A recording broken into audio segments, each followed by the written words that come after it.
So Gavin Newsom gave an incredible speech last night. He was honest, he was fair, and he did his job as governor. He acknowledged the severity of the conflict that is going on in his state and on his watch, and the fact that it is his job to make sure that people are not breaking the law. He promised to work with law enforcement in all of its forms to restore law and order and to hold those accountable who are wreaking havoc on the communities of law-abiding citizens. And he encouraged further protests to remain peaceful while warning anybody that decided to get violent or destructive that they would face the consequences of their own actions. Just kidding. He didn't do any of that. In fact, everything I just said, he did the opposite of that. Just as other failed dictators have done in the past. Look, this isn't just about protests here in Los Angeles. When Donald Trump sought blanket authority to commandeer the National Guard, he made that order apply to every state in this nation. This is about all of us. This is about you. Yep. He resorted to full-on propaganda and fear-mongering. He blamed Trump for what is happening and said that it was his fault that things have escalated the way that they have, and that Trump deployed the National Guard for absolutely no reason, and that what Trump is doing to address these riots is not just a threat to California, but a warning to the entire country.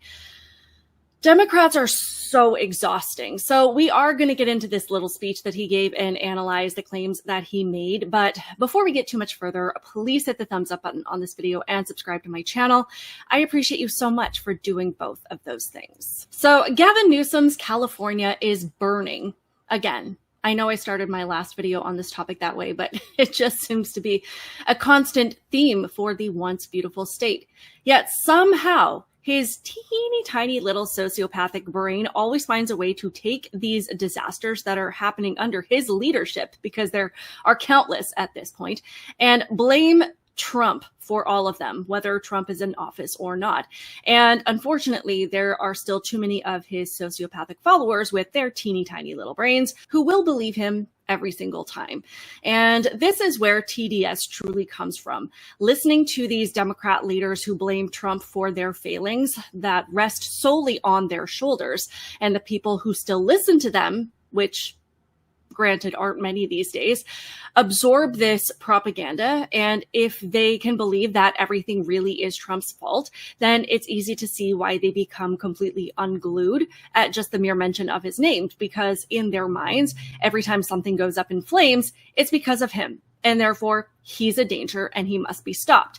Just Trump's existence causes these catastrophes. So yeah, this is the root of the incurable condition known as TDS. Anyway, I'm going to guess that a lot of you probably did not watch Gavin Newsom's speech, because why would you?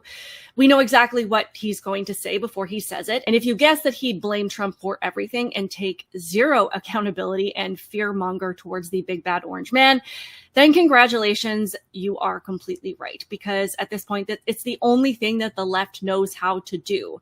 They blame Trump, send the anger and the frustration his way, and remove all accountability from their shoulders. And by doing so, keep themselves in power if their mindless base can believe them. But before we could get into his Trump blaming tirade, he happened to start his speech off with the mics muted. So you can listen in. We certainly will have excerpts of what the governor has said, but we're efforting to get the audio working so we can hear Governor Newsom's speech. We do know that he did file a law. So yeah, people were trying to cover it, but he didn't realize that his moving speech could not be heard by anyone in the beginning, unfortunately. But I want to let you know that sources close to Gavin Newsom have confirmed that the failed audio is Trump's fault as well, just so we're all clear.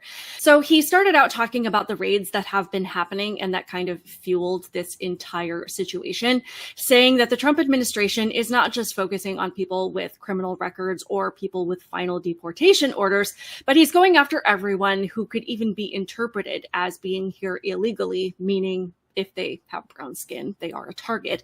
He also said that both parties are in favor of enforcing deportation of the people that fall into those categories that I just mentioned. But the mass deportations that are happening now are completely unprecedented. Last few days. This past weekend, federal agents conducted large-scale workplace raids in and around Los Angeles. Those raids continue as I speak. California is no stranger to immigration enforcement, but instead of focusing on undocumented immigrants with serious criminal records and people with final deportation orders, the strategy both parties have long supported, this administration is pushing mass deportations, indiscriminately targeting hardworking immigrant families, regardless of their roots or risk. What's happening right now is very different than anything we've seen before. On Saturday morning, when federal agents jumped out of an unmarked van near a Home Depot parking lot, they began grabbing people, a deliberate targeting of a heavily Latino suburb. A similar scene played out when a clothing company was raided down. I want to stop right there and just talk about the raids that he's referring to right now, because supposedly this has been happening at places like Home Depot and this clothing apparel company that he's referring to. And first of all, just to address the clothing company, what I've been able to find is called Ambiance Apparel. And they were apparently already on the radar of law enforcement for money laundering and tax evasion. So when law enforcement showed up there, the unhinged anti-ICE activists interpreted this as another ICE raid and completely lost their minds. Secondly, if you want to look at why ICE agents are having to go straight into these businesses, while Gavin Newsom and Karen Bass are pushing the lie that this is because Trump is a dictator and he just wants to drag people out of the country by their hair, the reason that this is happening can be traced directly back to the people that are trying to pin it on the current president. It is because of sanctuary city laws, the ones that are in place that have prevented law enforcement from detaining the ones with a criminal record and a violent history so that ICE could just go directly to the jails to get them. Since they have not been detaining these people, they have to resort to these massive sweeps to find them. There's literally no other way because Newsom's California laws have just let these people back onto the streets. And we're going to flood the zone. I've said for a month, sanctuary cities, you don't want us to arrest these bad guys that you just listed out. We could arrest them in the safety and security of the county jail, but they won't let us into jail. They release them into the community, which means we got to send a whole bunch of teams in the community to find this dangerous person that don't want to be found. So sanctuary cities are going to get exactly what they don't want. More officers in the communities and more officers in worksite. We can't arrest them in jail or arrest them in the community. If we can't arrest them in the community, we're going to increase worksite enforcement operation. We're going to flood the zone. And based on what LA's doing right now, we're going to continue to flood the zones. We're going to be there tonight. We're going to be there tomorrow. We're going to be there every day in the next 4 years, arresting public safety threat illegal aliens. We're not going to apologize for doing it. So we're not going anywhere, Jesse. We're going to do the job the American people voted Donald Trump in office for. We're going to make America safe again, one illegal alien criminal at a time. So when Tom Homan says that they are going to flood the zone, this zone has been created. They literally created an entire community that they've just allowed to be taken over by illegal immigrants, and some of them are criminals. But basically, they've created this giant target for ICE agents to go into and to have to pick them out of the community because they're not isolated to just one building or one detention center. And for those in the back who need me to say that again, they would not have to go into the community if the people they were after weren't living among the community members. And now they are not only sweeping up the criminals, but anybody who gets caught in the crosshairs that might be under suspicion of being here illegally, whether they're on record or that they've been tipped off in some way.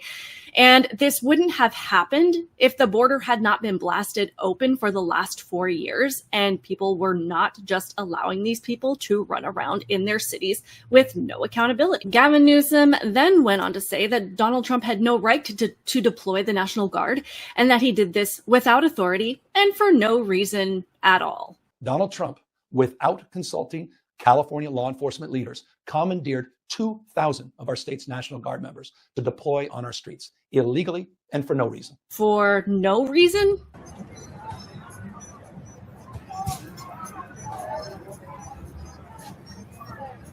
If they were mostly peaceful, we wouldn't be getting reports like this. And I have updates for you on the numbers, by the way. Since June 6th, there have been 330 illegal aliens that have been arrested as part of these riots in Los Angeles.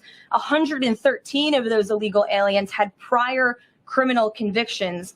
And overall, and this includes arrests of American citizens, there's been 157 people arrested for assault and obstruction-related charges, including the attempted murder of a police officer with a Molotov cocktail. So who is funding these illegal aliens who are coming in with this very professional riot gear? It's a question everyone in this room who cares about truth should be asking. That's why Gavin Newsom isn't asking who's funding these things. He's just blaming Trump. But to say that there's no reason to be sending the National Guard in there at all, There are literally people trying to murder police officers. And make no mistake, if Trump had not sent in the National Guard, Gavin Newsom, Karen Bass, they would not have stopped any of this because according to them, it's all been mostly peaceful. And the only reason that it got to this point is because Trump stepped in to stop it. Because that is the logic that they are using. If you stop a criminal from committing a crime and the criminal gets mad and escalates their behavior in response to that, then the Democrats interpret that to mean committing the crime in the first place was peaceful and the criminal's escalated actions could have been prevented if someone didn't interfere. It really does hurt my head to try to think the way that these people do. But as I said in my last video, this is why liberals are so angry all the time, because their inner dialogue is in constant conflict with itself, and that leads them to lash out irrationally. Where did you hear that? Now, I don't want to force you to endure too much more of Newsom's propaganda speech, so we'll just look at one more little snippet here. Because what would a Democrat speech of authority and encouragement be without bringing up January 6th? If some of us could be snatched off the streets without a warrant, based only on suspicion or skin color, then none of us are safe. Authoritarian regimes begin by targeting people who are least able to defend themselves, but they do not stop there. Trump and his loyalists, they thrive on division because it allows them to take more power and exert even more control. And by the way, Trump, he's not opposed to lawlessness and violence as long as it serves him. What more evidence do we need than January 6th? Of course, we're not going to talk about the countless hundreds, probably thousands of people that were arrested from January 6th that did not break the law and who were peaceful and then who were not given due process and had to sign statements admitting to crimes that they did not commit just to avoid going to jail. But that's a whole other conversation. But how many times have we seen California go up in flames in the last few years alone? And every single time, Gavin Newsom, Kamala Harris, and other Democrat leaders have excused it, and they've said it was peaceful, and they've called it free speech, and they have even bailed out the arsonists. They are the reason that criminals are on the streets and not behind bars. And again, as I said in my last video on this topic, they keep trying to paint conservatives as the lawless and violent ones. Yet the only incident that they can ever refer to is something that happened almost 5 years ago. Yet if we want to talk about Democrat or liberal violence, we can find it happening on a minute-by-minute basis last week, last month, last year. There is no way that anybody with a speck of honesty can listen to what this man has had to say and believe that it is Trump supporters who are the violent ones. But the reason they keep saying this stuff is because there are people that have been psychologically enslaved and programmed to believe it, and who couldn't break free from the false narrative even if they tried, because being woke has closed their eyes to the truth. Because if you were able to think clearly, you would be angry that instead of your governor getting up and addressing the problem and the chaos that is devastating innocent people, including all of the people that they claim to be fighting for, instead, he focuses on hating Trump. That is how sick they are. They don't want to solve these problems, and they don't want their base to expect them to. Because if they can get their supporters to be angry at Trump instead of angry at them for clearly not doing their job, then they get to stay in power. They are terrified of anybody ever questioning that, because the minute people snap out of it and realize that the people that they voted for are the reason that there is so much turmoil and that people are suffering as much as they are in these blue cities and states, then the careers of Democrat politicians are over. Those puny little ants outnumber us 100 to 1. And if they ever figure that out, there goes our way of life. 5 nights of riots and looting and violence on the streets of his principal city. And Gavin Newsom uses this opportunity to give a speech against Donald Trump, not about the rioters, not about the people who are out there committing the crime. NBC, other networks are saying this is the first step in his presidential ambitions, and basically this is what's going to make Gavin Newsom president. Well, if that's the case, let me be the first to salute President J.D. Vance in 2028, because that's what's going to happen whether Democrats like it or not, if this is their... Gavin Newsom is a sociopath, like legitimately. And his wife is just as bad. Just a few days ago, she was photographed on a luxury shopping spree in Los Angeles carrying a $4,000 purse. Because nothing says I care about the peasants of Los Angeles and the fact that their entire livelihoods and communities are being devastated than making my way into the area to spend thousands of dollars on luxury items. Anyway, that is all I have for you in this one. I would love to hear all of your thoughts on this in the comments below. I appreciate you so much for watching this video. If you would like to support my channel in other ways, you can hit the pinned comment below, which has a Buy Me a Coffee link. Please, again, be sure to hit the like button on this video and subscribe to my channel. Other than that, keep it real, guys, and I will see you in the next one.